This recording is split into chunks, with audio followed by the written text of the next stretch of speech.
কাগজমুক্ত হ'ব অসম বিধানসভা বিধানসভাত হ'ব ডিজিটেল বাজেট তাৰ বাবে বিধায়কসকলক দিব একোটাকৈ ল্যাপটপ 2 লাখ টকীয়া ল্যাপটপ পাব বিধায়কে অসম বিধানসভাই ক্ৰমান্বয়ে পাব ডিজিটেল ৰূপ বিধানসভাক কাগজমুক্ত কৰি হ'ব ডিজিটেল সংযোজন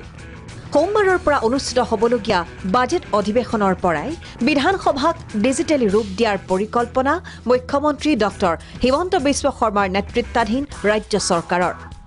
ডিজিটেলাইজ কৰাৰ পৰিকল্পনা অনুসৰি প্ৰতিজন বিধায়কক দিব একোটাকৈ ল্যাপটপ অৱশ্যে পোনপটীয়াকৈ বিধায়কসকলক ল্যাপটপ কিনিবলৈ 5 বছৰত বিধায়কসকলক দিব 2 লাখকৈ টকা বিধায়কসকলক ল্যাপটপ ক্ৰয় বুলি নহয় যেহেতু পেপাৰলেছ হ'ব আজিৰ দিনত আধুনিক টেকনলজি গতিকে সবকে মোবাইল কম্পিউটাৰ হেতু লাগে আগৰ নিচিনা মেনুৱেল টাইপ এটাৰ কাগজ পাতি হেতৰ লগত কথা নাই সেইকাৰণে প্ৰত্যেক বছৰে 2 লাখ টকাৰ এটা ব্যৱস্থা আমি বিধানসভাৰ পৰা কৰি দিছো মানে তেওঁলোকে হেতৰ দ্বাৰা কম্পিউটাৰ ল্যাপটপ বা টেবলেট তেওঁলোকৰ মানে উপযোগী হিচাপে তেনেকুৱা ধৰণৰ মানে যিবিলাক মানে আপোনাৰ কামৰ প্ৰয়োজন এইবিলাক তেওঁলোকে ক্ৰয় কৰিব পাৰিব 5 বছৰৰ ভিতৰত তেওঁলোকে 2 লাখ টকা খৰচা কৰিব পাৰিব 126 জন বিধায়কক 2 লাখ টকীয়া একোটাকৈ ল্যাপটপ প্ৰদান কৰাৰ বাবদ ৰাজ্যৰ কোষাগাৰৰ পৰা ব্যয় হ'ব 2,52 লাখ টকা অৱশ্যে সকলো বিধায়ক ডিজিটেলি পাৰ্গত হওক বা নহওক বিধানসভাক ডিজিটেলাইজ কৰাৰ নামতেই সকলো বিধায়কৰ হাতত তুলি দিব 2 লাখ টকীয়া ল্যাপটপ ডিজিটেল ব্যৱস্থাক স্বাগতম জনালেও কিন্তু বহু কেইজন বিধায়ক অভ্যস্ত নহয় ডিজিটেল দুনিয়াত পেপাৰলেছ বিধানসভা এবাৰ মাননীয় বিশ্বজিৎ দৈমাৰীৰ নেতৃত্বৰ অসম বিধানসভাই ইয়াক কাৰ্যকৰী কৰিবৰ কাৰণে প্ৰয়াস কৰিছে আমি সকলো আদৰণি জনাইছোঁ যুগ যিটো সেই যুগৰ লগত খাপ খাব লাগিব শতাংশ বুলি নকওঁ কিন্তু মোটামুটিখিনি জানো বিধানসভাটো এবাৰ আমাৰ যিবিলাক কাম কাজ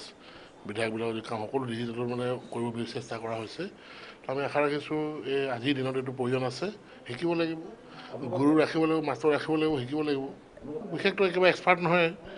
যিকেইটা দৰকাৰ আছে কেইটামান সেইকেইটা মানে শিকিছোঁ বহুতে চাগে চলাব নোৱাৰিব আমাৰ বহুত কম্পিউটাৰ ছেভি নহয় মই পাৰিম কিন্তু মই লেপটপটো মোৰ টেবুলখন যথেষ্ট সৰু মই লেপটপ নিয়াৰ কথা ভবা নাই মই এটা টেব লৈ যাম বৰ্তমান সময়ত ৰাজকোষৰ ধন ব্যয়েৰে এনে ডিজিটেল ব্যৱস্থাৰ পক্ষপাতি নহয় একাংশ বিধায়ক ল্যাপটপ দিব প্ৰত্যেকজন বিধায়কক দিয়াৰ কাৰণে সিদ্ধান্ত লৈছে 2 লাখ টকাকে খৰচ কৰিব আজি 2 লাখ টকাকে যদি খৰচ কৰে তেতিয়াহ'লে 2,52 লাখ টকা খৰচ কৰিব লাগিব প্ৰায় 2.5 কোটি টকা খৰচ কৰিব লাগিব কোভিড মহামাৰীৰ সময়ত মানুহ দুৰ্দশাগ্ৰস্ত হৈ আছে সেই সময়ত আমাৰ এইখিনি এতিয়া বৰ্তমান নহ'লেও আমাৰ চলিলেহেঁতেন খুব বেছি ফলপ্ৰসূ হ'ব বুলি নাভাবোঁ হয়তো এটা সময়ত এইটো লাহে লাহে গৈ আৰু অধিক কাৰ্যক্ষম বা ফলপ্ৰসূ হ'ব পাৰে কিন্তু সদ্যহতে খুব বেছি ফলপ্ৰসূ হ'ব বুলি আমি নাভাবোঁ গোটেই ব্যৱস্থাটো বিধানসভা সচিবালয় আৰু অন্যান্যখিনি তাৰ লগত কানেক্টেড হ'ব লাগিব তেতিয়াহে যিটো উদ্দেশ্য লৈ এইখিনি দিয়া হৈছে সেইখিনি সফল হ'ব নহ'লে ইমান কামত নাহিব ৰাজ্য চৰকাৰৰ এই ব্যৱস্থাই এতিয়া কিমান দূৰ ডিজিটেলাইজ কৰিব অসম বিধানসভা ল্যাপটপটো দূৰৰে কথা ইমেইল অথবা এণ্ড্ৰইড মোবাইলকে ব্যৱহাৰ কৰিব নজনা কিছু বিধায়কক লৈ কিমান দূৰ সফল হ'ব অসম বিধানসভাৰ ডিজিটেল ৰূপ ভিডিঅ' জাৰ্নেলিষ্ট পল্লৱৰ সহযোগত ৰুবুল গগৈৰ ৰিপৰ্ট প্ৰাগ নিউজ